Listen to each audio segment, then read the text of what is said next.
Nararamdaman ko siya.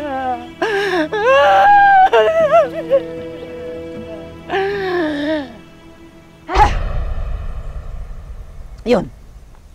Sana naman tantan na ako nung nagpaparamdam sa akin. Nasabi ko na sa'yo. Yun na. Sino kaya ang kumausap kay Madam Mishka? Si Maria Makiling kaya? Pero bakit hindi na lang niya diretsyong sinabi sa akin? Madam Mishka, yung nakausap mo, may nasabi bang pangalan kung kanino dapat ako mag-ingat? Ha? Walang sinabing pangalan eh. Wala. Pero, Amira, hanggang dito na lang ang maututulong ko sa iyo, ha? Hanggang dito na lang, ha? Promise, hindi na ako manghuhula. Ayoko na. Tama na, hindi na ako manghuhula. Ha? Goodbye, paalam, adios! Hindi na ako manghuhula. Kahit pilitin pa nila ako, kahit marami pa ibayad nila sa akin, hindi na ako manghuhula. Hindi na. Goodbye, Madam Mishka. Hindi na. Kahit pilitin pa nila, nunca, never. Hindi na ako manghuhula.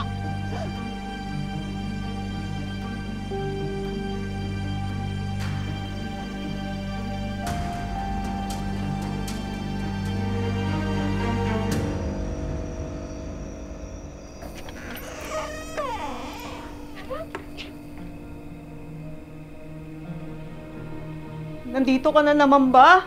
Ha? Huwag mo naman akong takutin. Huwag mo naman akong takutin. Oo, ginawa ko naman yung inuutos mo eh. Minarningan ko naman na si Amira eh.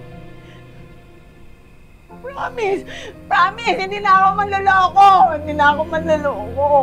Promise. Promise, hindi na ako. Tama po. Kayo si Madam Mishka. Oo. Gusto ko po sana magpahula kung pwede. Ay, hindi na po ako nanghuhula ngayon. Retired na po ako. Kailan ba? Mga 15 seconds ago. Baka pwede po makiusap na ako na yung huli. Kasi kailangan ko po makausap yung yumao kong nanay eh. Baka pwede naman po. Boaz, Ali, hindi niyo ako naiintindihan ni Peki akong manghuhula. Niloloko ko lang yung mga customer ko. Kaya nga, nagpasya na ako na tumigil na eh.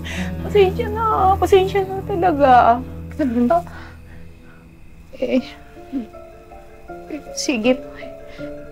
Kung ganun, salamat sa pagiging tapat sa akin. Siguro, maghahanap na lang ako ng ibang manghuhula sa akin. Pwede po bang makahingi ng tubig? Tubig lang. Sige po, sandali lang ha.